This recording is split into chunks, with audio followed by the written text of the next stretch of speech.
So the Honda Civic and the Toyota Corolla have been rivals for more than 50 years. And for millions of buyers, these two vehicles typically make the shortlist. They're reliable, they're both fuel efficient, and they both typically come packed with good tech. But in 2026, these two vehicles have taken very different approaches, which ultimately means they're really for two different buyers. That's why today we're comparing this 2026 Honda Civic Sport Hybrid against the 2026 Toyota Corolla SE Hybrid to figure out which one of these belongs in your driveway. So let's hop on in.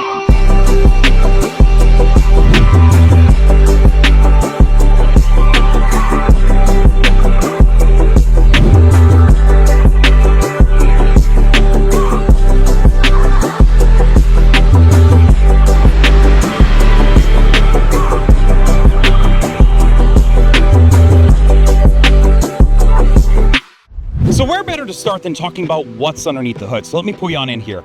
You're looking at a 2-liter, 2-motor hybrid system. This produces 200 horsepower or 232 feet-pound of torque. That runs to an ECVT and then out to front-wheel drive. Let's talk about some comparisons. You have a 2-liter system in this vehicle. If you move over to that Toyota Corolla is a 1.8-liter. So a little bit smaller as far as displacement goes. But let's talk about horsepower. In this vehicle, you're getting 200 horsepower. If you move over to that Corolla, you're only getting 138 horsepower. So it is a considerable difference. What is that, roughly 62 horsepower? Now, does that translate over to torque? Yes, it does. In this vehicle, you get 232 feet-pound of torque. Now, why would that matter to you? Well, if you're sitting at a stoplight and you need to get moving to get across 3 lanes to get over, that may play a role.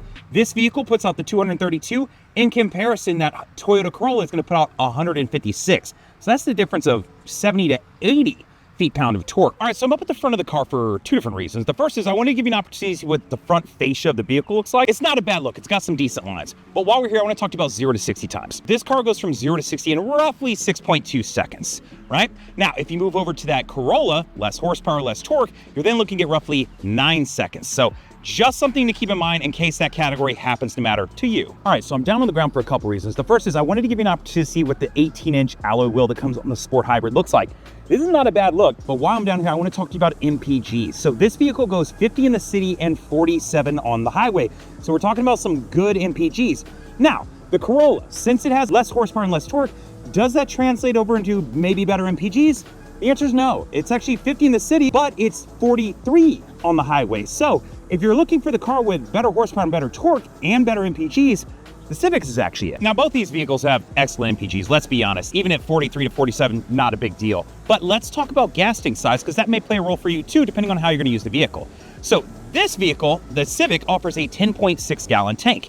Now, if you move over to that Corolla, it's actually an 11.3 gallon tank. So we talked about MPGs and we talked about the gas tank size. So now I want to combine those and talk about total range.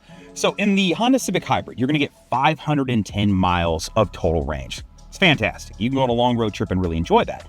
Interestingly enough, though, if you were in the Corolla, you're going to get 530 miles of range. So you're actually going to sneak out a little bit more. Now, is that because you have the bigger gas tank? Because you do lose out a little bit on MPGs? Nonetheless, if you're taking a long road trip, if you're in the Corolla, you might be able to get a little bit further and stop at a gas station a little bit further down the road if that's something you're going to use the vehicle for. Let's talk about trunk space, because that may matter depending on how you're going to use this vehicle. Inside of this vehicle, you've got 14.8 cubic feet of cargo space. It's actually very usable. And then you're going to notice back here, you've got a 60-40 split. So if you want to down partially a seat to be able to slide something through, you absolutely can. And you've got those disconnects right here for your back seat. Now, if you're like most people, you go 14.8 cubic feet. That's interesting. I don't really know what that means. Let me show you. I'm sitting in the back of this trunk and I can straighten my legs all the way out if I want to. And I'm 6 foot, about 250 pounds. So it's actually got quite a bit of space. It's very usable. You could throw some suitcases back here, some luggage, some gear. If you're a very active person, this is actually going to do quite a bit for you. So the question is, how does it stack up? So you've got 14.8 cubic feet in this vehicle. If you moved over to that Corolla, you're going to have 13.1. So understand that you're going to give up a decent amount of space in the trunk if that matters to you. Now, while we're back here at the trunk, there's a couple things that I want to show you. I just first want to point out, if you're looking at a hybrid, you do not get a spare. You get fix-a-flat with an air compressor, so understand that. But also while we're here, there's 2 things I want to point out. One, this guy. If you don't know what this is, I want to explain this guy. So the way your gas tank is set up, you've got a double valve system here. So there's a valve here and a valve further down. If you ever ran out of gas and you're on the side of the road and you don't have a gas can, you're gonna need a way to be able to pull open both those valves where you can pour gas down into the vehicle. That's the function of this guy. Additionally, if this ever gets stuck and you can't pop it open, understand there is a release that is in the trunk.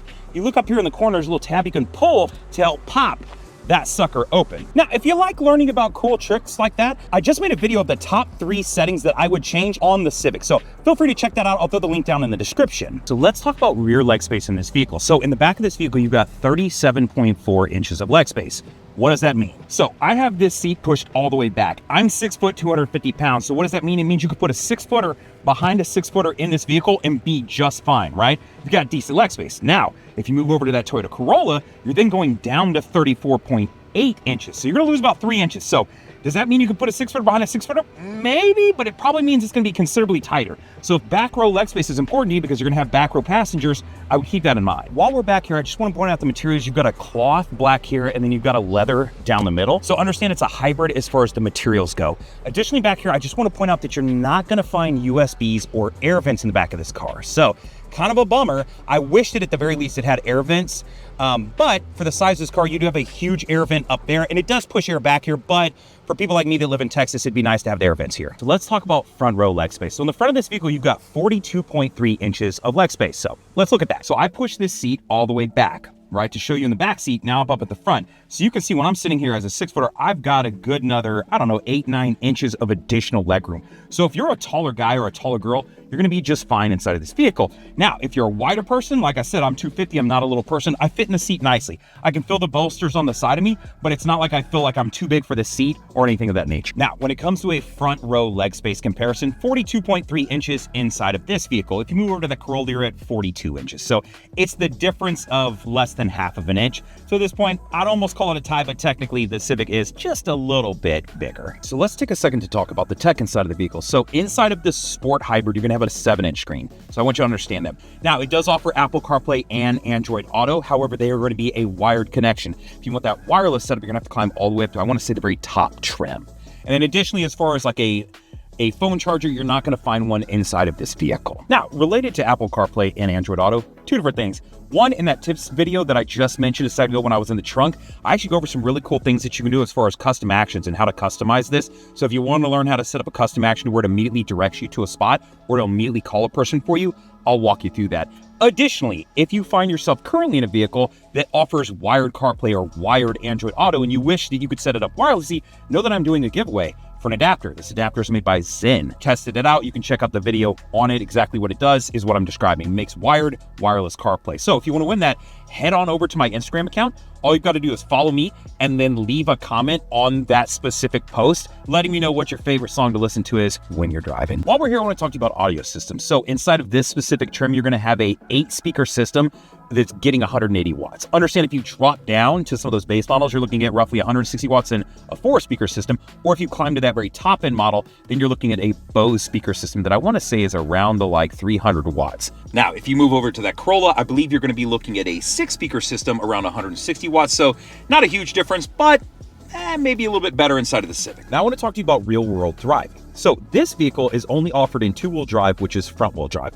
Understand that if you move over to that Corolla, it does offer an all-wheel drive system. So depending on where you live in the country, if you're shopping for a vehicle like this, that may matter to you. Just something to keep in mind. Okay, so I want to talk to you about warranty. I want to talk to you about price. I'm going to talk to you about resale value. So when it comes to warranty, both of these vehicles are going to offer the exact same things. So let me just review what that is if you don't know. So what everybody would typically call like a bumper to bumper warranty, that your basic warranty is going to be 3 years or 36,000 miles. Now, when you move into the powertrain, right, the engine components, you're looking at a 5-year or 60,000 mile warranty. Now, when we're talking about the hybrid components specifically, you're going to get 8 years or 100,000 miles. So understand whether you pick Toyota, whether you pick Honda, it's going to be the exact same for both of those items. Now, let's talk about price point. So the Honda Civic Sport Hybrid is going to run you $30,590. So that includes the destination. So this is the true MSRP. The only thing it doesn't include is your tax, title, and license, and of course any accessories that maybe the dealership pre-adds. Now, the Toyota Corolla Hybrid SE is going to come in at $28,710, including destination, right? So what does that mean? It means it's the difference of about $1,900. So from a starting point, if you're looking to come in and buy the cheapest vehicle, then the Corolla makes a lot of sense. Let's talk about resale value, because you buy the car front, you keep it for 8 years, and then you decide to resell it. What does that look like? Well, I'm going to talk about Kelley Blue Book because I think we all know that name and we can trust it, right? I'm going to assume that for a second. Now, Kelley Blue Book gave the Honda Civic the best resale value award, this specific compact car. Now, on the flip side of that, Kelley Blue Book also gave Toyota the brand the best resale value brand award. So it's kind of interesting. Do you call that a tie or do you call that a win for Honda? I'm going to let you decide that. For the sake of this, to make life a little easier, I'm just going to call it a tie. I think either way you go, you're going to end up in a vehicle that's going to have decent resale value because there's always somebody looking to pick one of these up for their kid, for themselves, for a family member, because they understand safety, reliability, and affordability is what lands in these two brands. So that brings me to the final scoreboard. Right? So I want to talk about the 20 total categories and who won what, and then we'll talk about what does that mean for buyers, right? So let's start off with the Toyota Corolla. Toyota Corolla took home 7 wins today. It takes home gas tank size, driving range, touchscreen size, wireless CarPlay and wireless Android Auto, rear USBs for passengers, and it's available in all-wheel drive. And then, of course, the price point is $1,880 more affordable, right? So those are the 7 wins that it takes home. Now, the Civic, of these 20 categories, takes home 8 categories. So this is, they squeak it out by 1, right? And that's horsepower, torque, 0 to 60 times, fuel economy, trunk space, rear legroom, front legroom, and then the audio system is a little bit better. Now, that's 15 total, and then, of course, they tie for 5 different categories, and that's neither one of them offers wireless charging in this trim. Neither one of them offers rear air vents. Safety feature-wise, they both offer some active safety features. I didn't go over that necessarily on it, but you can get the Honda Sensing Suite on the Honda side, and then I want to say you can get the Safety Sensing 3.0 setup on the Corolla side. So know that that's pretty much going to be the same on either side. And then warranty-wise, we talked about that. They both offer the same warranties. And then resale value, I'm going to call it a tie for the sake of this one, just to not nitpick on this, right? So we're looking at 8 wins for the Honda, 7 wins for the Corolla, and then 5 ties. So it is a tight race. What does that mean? Which car is better for which type of buyer? If you spend a lot of the time behind the wheel, if you like a car that's responsive, if you're regularly going to need to get up to speed and merge onto highways and do things like that, and you're going to carry adults in the back of your vehicle, or you simply just want a little bit more space and a little bit more performance, I think the Honda Civic is probably the better fit, right? Spend the extra $1,800 and get this hybrid model. On the other side of that, if your priorities are a little bit different, right? If you're looking to spend a little bit less upfront, if you're looking for wireless connectivity, and no matter what you buy, if you want more convenience for your passengers, right? Rear USBs, things like that. And if all-wheel drive happens to be important to you because you live somewhere where it snows a good amount, or you live somewhere near mountains or terrain that requires it, then I think the Corolla is going to be the better fit. So after comparing 20 different categories, it's pretty clear, right? These aren't just different cars. They're kind of 2 different philosophies on which buyers they're taking and going after, right? The Honda Civic Hybrid is built for those who really want to drive it, want more power, want more acceleration, want more passenger volume, and decent tech. The Corolla is going after that buyer that's a little bit more cost conscious, that maybe needs all-wheel drive, right? That values efficiency, those all-weather conditions, and maybe wants, a little bit of upgraded tech. There's a compelling case for both, and I really don't think there's a wrong choice when it comes to this. Let's be honest, right? Both of these are going to offer you great as far as safety and technology. They're both going to have outstanding resale value, and they both have a known reputation for reliability. So the real question isn't which car is better, the Civic or the Corolla, it's which one fits your lifestyle better. Do you think there's a better car that I should compare to the Civic than this Corolla? Leave a comment, let me know. I hope that you will. On that same note, I hope that you'll check out those other videos I mentioned. I go over the 3 different settings that I would change if I bought a Civic today before I even left the lot, and then additionally, get signed up to win that adapter. If you're looking at this Civic and one of those deciding factors was, well, I really want wireless CarPlay, well then take advantage of the Zen wireless adapter that I'm giving away for free. Go register to win. All you gotta do is go over to my Instagram page, follow me, like the post, and then leave a comment letting me know what your favorite song to listen to is when you're driving down the road. Other than that, like, comment, subscribe, all the things. Later, guys!